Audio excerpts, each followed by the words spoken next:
Magandang oras mga kababayan, mga ka-art lover. Meron tayong bigyan ng reaksyon ngayon. Ito yung pagpanaw na ang lahat ay nabibigla sa boxing world, ay nagulantang ang lahat ng mahilig ng boxing dahil sa pagpanaw na ito ni Hatton noong nakaraang linggo lamang. Kaya kahit si Manny Pacquiao ang ating pambansang kamao ay talagang nalungkot kasi nga si Hatton ang nagpasikat kay lalo kay Manny, di ba? Nang manak-out niya ito, out cold, tulog, hiwalay ang kaluluwa sa katawan, doon mas sumikat si Manny Pacquiao. Kaya nakakalungkot nga kay Manny kasi nga pumanaw ito, hindi ito by natural cause of death, kundi dahil sa tinatawag na mental health. Kasi nga hindi maangkin, hindi matanggap ni Hatton na ganito ang kanyang status sa boxing. Noong una ay nanakaut siya ni Floyd Mayweather, pangalawa pinatulog talaga siya ni Manny Pacquiao.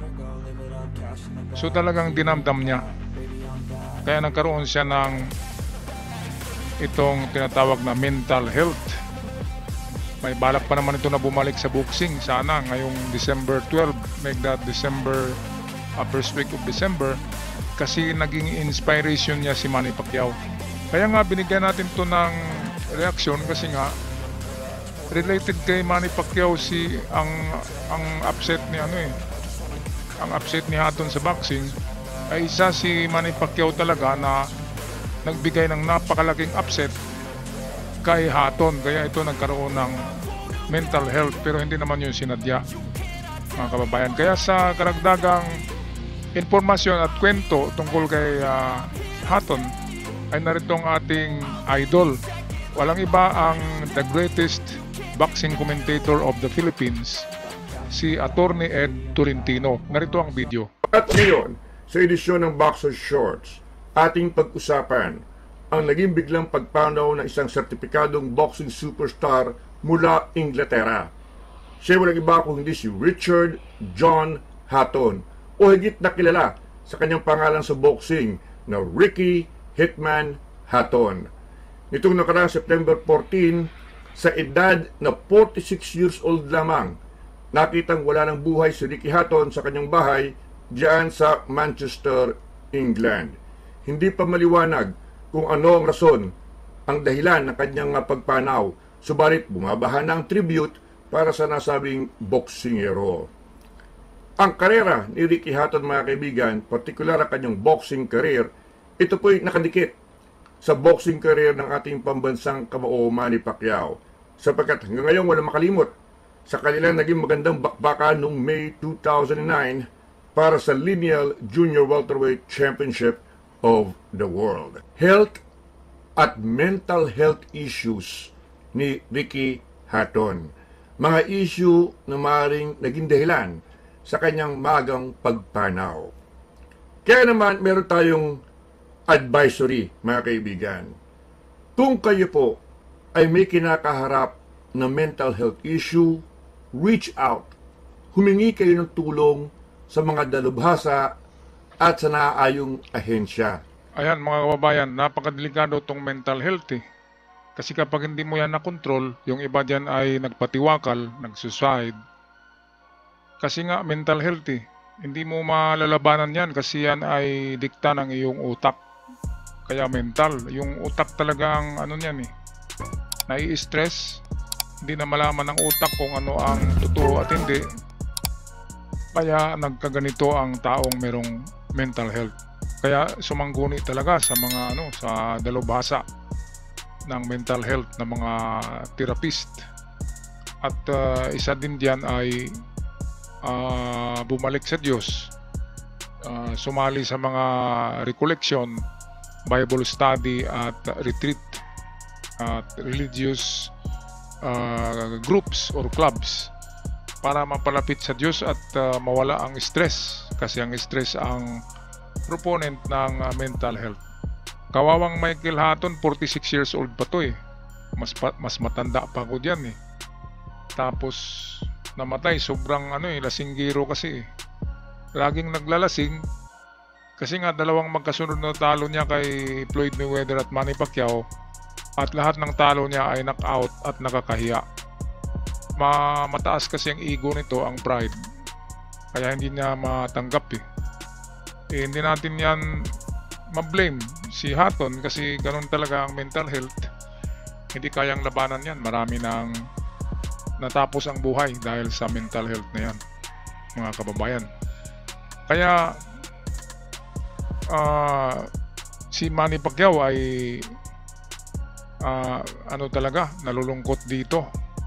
Nagpahayag si Manny Pacquiao sa mga interview ng kanyang pagkalungkot, sobrang lungkot, dahil pumanaw nga yung mga contemporary niya Ito yung mga contemporary nila Manny Pacquiao ni Floyd Mayweather, si Hatton.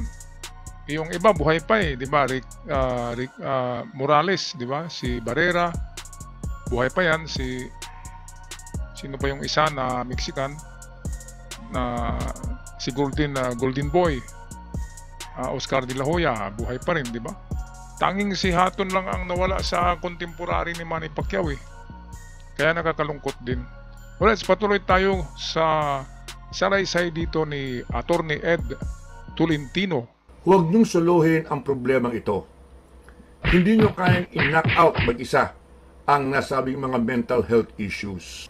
Now, as a professional boxer, mga kaibigan, si Ricky Hatton was an all-out brawler. Walang kinatatakutan. Talagang sugod ng sugod yan. Kahit tamaan mo yan, papasukin ka, gugulpihin ka niyan. Now, he was known as the Hitman. Saan ba galing yung nickname na yun? Ayon kay Ricky Hatton, ang Hitman ay hango sa nickname ni Thomas Hitman Hearns, the dating multi-weight division world champion at pinakakilalang hitman sa professional boxing. Pero dagdag ni Hatton, yung kanyang kauna-unahang boxing coach, nung makita siyang lumalabang, kahit napakaliit niya, ay lumalabang siya ng walang takot, siya tinawag na the Little Hitman ng nasabing boxing coach. Naging kampiyon din sa welterweight division itong si Ricky Hatton. Pero pagdating ng 2007, nagkaroon ng unang lamat ang record ni Ricky Hatton. He absorbed his first professional loss nang siya'y ma-TKO in 10 rounds ni Floyd Mayweather Jr. in a battle for the WBC Welterweight Championship. Maganda pinakita ni Hatton.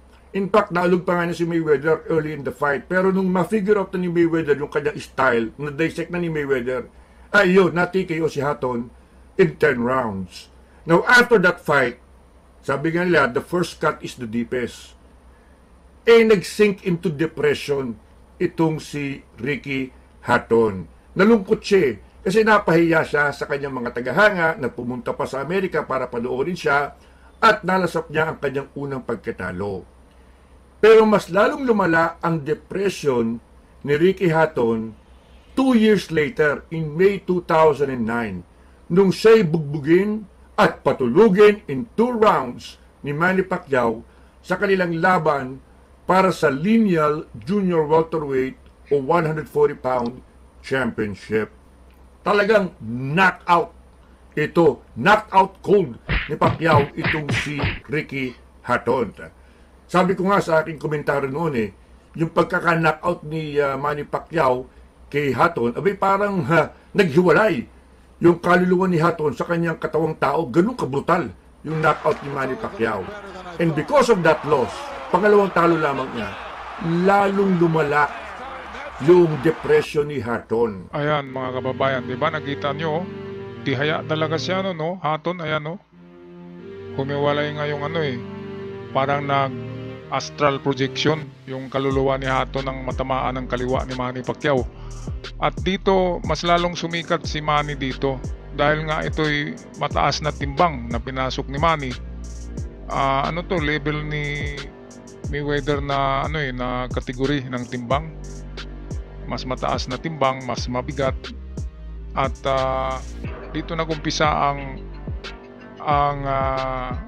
karira ni Manny sa pagkipaglaban sa matataas na mga division. Kaya nga nagiging 8 division champion si Manny Pacquiao dahil dumaan siya sa napakaraming kategory ng timbang, ng mga division ng timbang.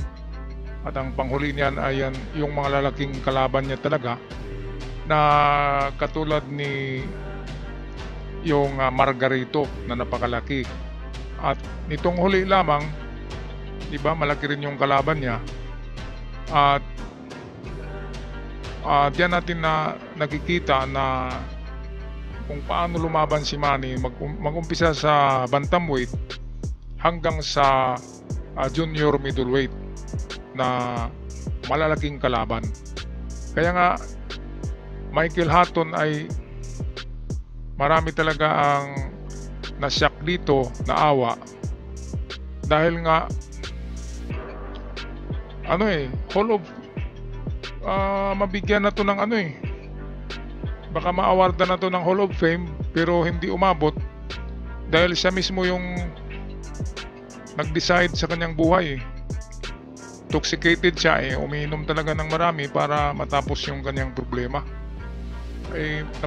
Napakarami naman ng Pilipino na ganyan, di ba? Na kapag may problema ay lasing ng lasing. Grabe mga kababayan, mental health huwag yung labanan mag-isa yan, sumangguni kayo sa mga eksperto. Okay, tapusin natin ang bidyong ito courtesy sa atin ni Attorney Ed Tolentino, ang ating napaka-expert na boxing commentator. October ang birthday niya So 46 siya, dapat magpa-47 siya in October, and then by December babalik siya sa boxing.